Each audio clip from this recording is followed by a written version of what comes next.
Kelompok kami akan membawakan eh, kasus mengenai pemerkosaan kelompok terhadap perempuan 9 tahun di Varanasi. Nah, tugas ini untuk memenuhi UTS Politik Asia Selatan yang diampu oleh Mbak Evida, juga memberikan peringatan bagi mungkin beberapa teman-teman atau rekan-rekan yang kurang berkenan. Kami akan membawakan kasus yang lumayan menjadi perhatian. Jadi mohon perhatiannya sebentar ya. Next. Nah, anggota kelompok kami terdiri dari yang pertama ada Ferdinand Octavianus Sugi, lalu ada saya sendiri, Zazaki Pratista, lalu ada Reinhard Nicholas Ronaldo Manurung, lalu ada Muhammad Al-Barizi. Next. Oke, kita masuk ke latar belakang. Jadi, India dikenal sebagai negara dengan keragaman budaya yang sangat kuat. Tetapi, di balik kekayaan tradisinya, terdapat ketimpangan sosial yang tajam antara laki-laki dan perempuan.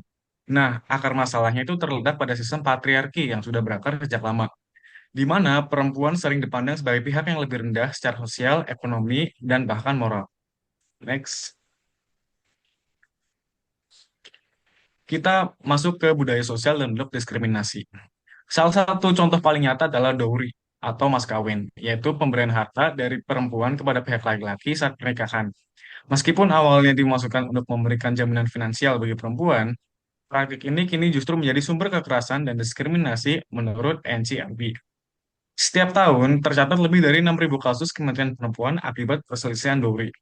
Selain itu, ribuan kasus kekerasan rumah tangga dilaporkan terkait tekanan finansial dari pihak mempelai pria, menunjukkan bahwa tradisi ini telah berubah menjadi bentuk eksploitasi ekonomi terhadap perempuan. Bisa di next. Lalu kita masuk ke kasus kekerasan dan kesenjangan gender. Kasus kekerasan terhadap perempuan juga sering terjadi di ruang sosial yang lebih luas.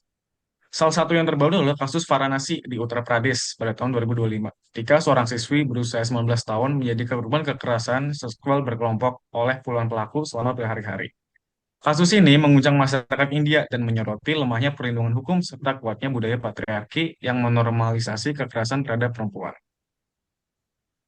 Di sisi ekonomi, ketimpangan gender juga masih lebar. Menurut World Inequality Report di tahun 2022, laki-laki di India itu memperoleh 82% dari total pendapatan tenaga kerja nasional. Sedangkan perempuan hanya mencatat sekitar 18%. Partisipasi angkatan kerja perempuan hanya 24%, jauh di bawah laki-laki yang mencapai 73%. Dan upah rata-rata mereka 30% lebih rendah. Next. Kita masuk ke hambatan sosial, refleksi, dan tantangan. Penyimpangan ini tidak hanya disebabkan oleh faktor ekonomi, tetapi juga hambatan sosial dan budaya. Peran tradisional menempatkan perempuan sebagai pengurus rumah tangga, membatasi kesempatan mereka untuk berkarir. Selain itu, pernikahan dini dan beban domestik menyebabkan banyak perempuan berhenti sekolah lebih cepat. Berdasarkan All India Survey on Higher Education di tahun 2022, perempuan menyumbang 48% mahasiswa perguruan tinggi. Namun, hanya 17% yang berhasil menembus posisi manajerial, berdasarkan data dari Deloitte 2023. Di pedesaan, lebih dari 60% perempuan bekerja di sektor informal tanpa jaminan sosial. Secara hukum, pemerintah India telah menerapkan kebijakan seperti Dowry Prohibition Act di tahun 1961, Equal Remuneration Act di tahun 1976, namun implementasinya masih lemah karena norma budaya yang menormalisasi diskriminasi. Selanjutnya akan dijelaskan oleh teman saya. Oke, boleh di next. Jadi langsung aja ke deskripsi kasus. Jadi kasus ini melibatkan seorang perempuan berusia 19 tahun yang diduga diperkosa secara bergantian oleh 23 pria selama 7 hari dari 29 Maret hingga 4 April di berbagai lokasi, tapi utamanya ada di sekitar area Varanasi dan juga di Uttar Pradesh. Korban diduga diberi obat bius dan narkoba berulang kali serta direkam video untuk pemerasan. Boleh di next. Langsung pada tanggal 29 Maret, korban saat pulang malam ya ketemu seorang yang bernama Vishwakarma, kenal lewat Instagram, diajak ke bar, lalu dikasih minuman obat lalu dikasih minuman berisi obat bius yang tanpa sepengetahuan korban halusinasi, dibawa ke hotel, lalu diperkosa dan direkam untuk ancaman. Lalu boleh next yang tanggal 30 Maret. Di tanggal 30 Maret, eh, eh, korban dengan rasa trauma ingin jalan pulang ke jalan Pandaipur, Lalpur dengan kondisi masih masuk dengan kondisi masih mabuk obat. Tapi pelaku pertama dan juga teman-temannya Sami, Raj dan Ayus menculik korban lagi naik motor. Dia bawa ke pinggir jalan raya dan diserang secara seksual dan meninggalkan korban di daerah Nadesar. Lanjut di tanggal 31 Maret, 31 Maret boleh. Nah, jadi di Nadesa korban ketemu enam pria, Ayush, Sohal, Danish, Anmol Sajid, dan juga Zahir sebagai yang di beberapa sumber berita sebagai teman sekolah ataupun kontak dari DM, Instagram gitu.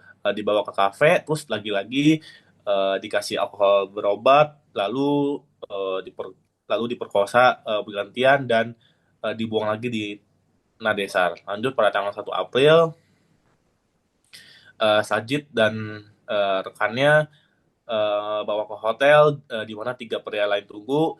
Lagi-lagi korban dipaksa pijat lalu diperkosa saat coba kabur, tapi korban diculik ke hotel lain dan dikasih obat lagi dan diperkosa lagi dan juga pada akhirnya ditinggalkan di sekitar Asigat gitu.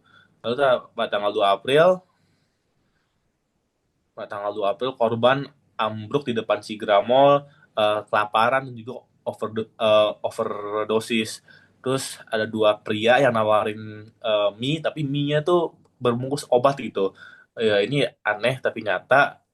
Dan lagi-lagi korban dengan mirisnya dibawa ke hotel, diperkosa dan dibuang ke Asigat lagi. Eh, Lalu pada tanggal 3 April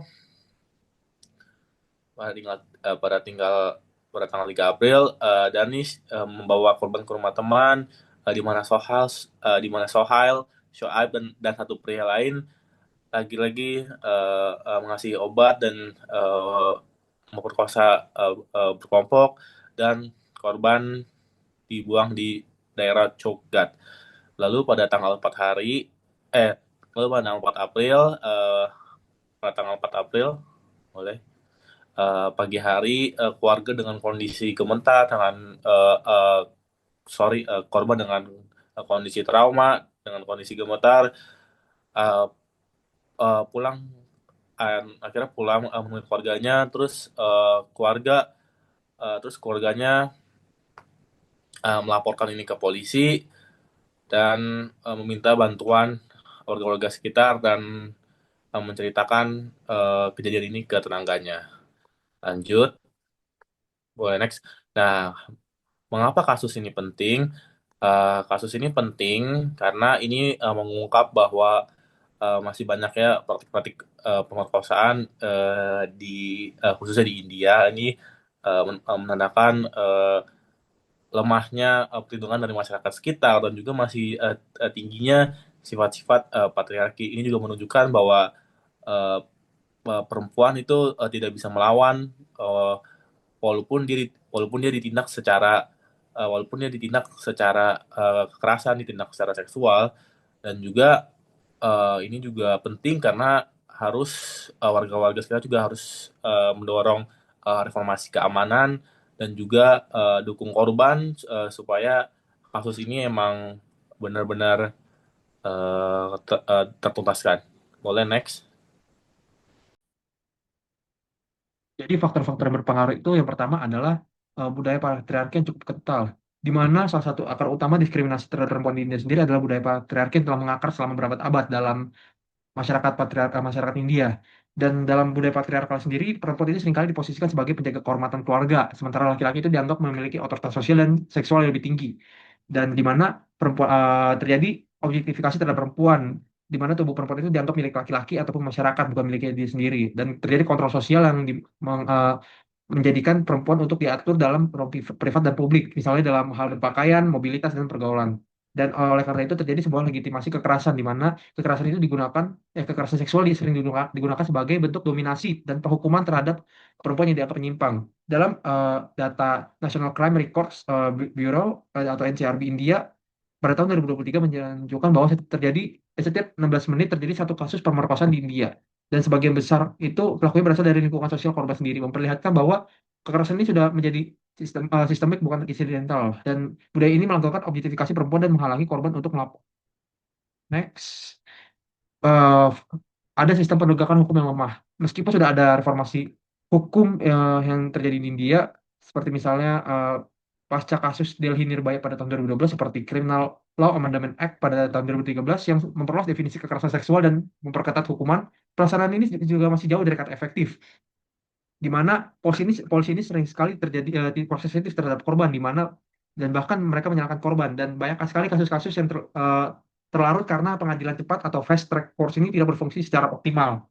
Kemudian minimnya fasilitas layanan hukum gratis dan perlindungan bagi korban, seperti walaupun India sudah memberlakukan one stop center, tapi tidak semua wilayah memiliki fasilitas tersebut. Dan dalam data Amnesty International pada tahun 2024, lebih dari 70% kasus kekerasan seksual di India tidak berujung pada vonis, baik karena bukti yang lemah, intervensi sosial, ataupun korupsi aparat penegak hukum.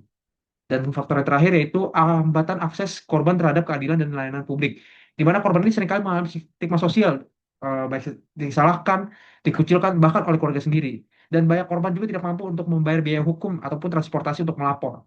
Kemudian layanan medis, psikologis, dan hukum juga tidak merata secara di seluruh wilayah di India, khususnya di daerah pedesaan seperti Varanasi. Kemudian tadi program pemerintah yang sudah saya sempat sebutkan sebelumnya seperti One Stop Center, dan masih ada Nirbhaya Fund juga. eh ini Nirbhaya Fund sendiri sebenarnya ada program keselamatan untuk perempuan. Namun sekitar realisasi anggarannya itu sekitar 62% itu eh realisasi anggaran Nirbhaya Fund hanya mencapai sekitar 62% saja, menandakan rendahnya efektivitas program ini di lapangan. Dan itu mungkin saja dari saya. Selanjutnya, tindakan cepat yang dilakukan oleh pemerintah negara bagian tak lain pemerintah Uttar Pradesh itu langsung memerintahkan tindakan cepat dan tegas. Polisi akhirnya membuka laporan resmi dengan pasal-pasal berat dan melakukan penggeledahan besar-besaran di lebih dari 100 hotel serta hookah bar. Beberapa tempat hiburan akhirnya ditutup karena diduga terlibat. Langkah ini tak lain menunjukkan keseriusan pemerintah daerah, meskipun banyak pihak menilai respons yang dilakukan itu masih reaktif dan tidak menyentuh akar masalah kekerasan terhadap perempuan. Lalu selanjutnya, intervensi yang dilakukan oleh pemerintah pusat dan Perdana Menteri Modi. Karena Varanasi adalah daerah pemilihannya Perdana Menteri Narendra Modi, akhirnya PM Modi langsung menerima laporan dan meminta tindakan cepat serta tegas. Pemerintah pusat akhirnya berkoordinasi dengan daerah untuk mempercepat proses hukum. Arahannya ialah menegaskan bahwa keamanan perempuan menjadi prioritas nasional. Meskipun sebagian pengamat menilai langkah ini juga berfungsi menjaga citra politik di tengah sorotan publik yang terjadi. Langkah dan pencegahan yang dilakukan oleh pemerintah tidak lain adalah setelah terjadinya tekanan publik yang meningkat secara masif, pemerintah akhirnya memperketat pengawasan hotel dan tempat hiburan, serta membentuk unit kepolisian khusus untuk menangani kekerasan terhadap perempuan. Program Safe City dilakukan melalui CCTV, patroli malam, dan hotline darurat sebagai upaya awal menciptakan ruang publik yang aman bagi perempuan. Lalu kami ingin menyampaikan evaluasi singkat untuk kasus ini. Respon pemerintah terlihat cepat dan tegas memang. Namun tantangan utama itu masih pada penegakan hukum dan perlindungan korban. Kasus Varanasi itu menunjukkan bahwa tekanan publik itu bisa mendorong aksi pemerintah. Tapi perubahan jangka panjang itu hanya bisa tercapai melalui reformasi hukum, pendidikan gender, dan komitmen berkelanjutan terhadap keadilan. Oke, jadi kesimpulannya dari kasus ini adalah bahwa kasus ini mencerminkan ketimpangan gender akibat budaya patriarki dan norma sosial yang kuat di India. Respon pemerintah cepat karena tekanan publik dan juga media dengan langkah seperti penegakan hukum yang tegas dan juga pembentukan unit khusus, namun implementasi hukum eh, lemah dan perlindungan korban masih kurang. Diperlukan kalau kami menyimpulkan bahwa diperlukannya reformasi jangka panjang melalui pendidikan gender dan perubahan budaya untuk mencapai keadilan gender yang nyata. Sekian dari kelompok kami. Mohon maaf apabila ada salah sebut atau salah kata. Sekian, terima kasih. Dan ini referensi-referensi kami yang kami pakai untuk membuat video ini.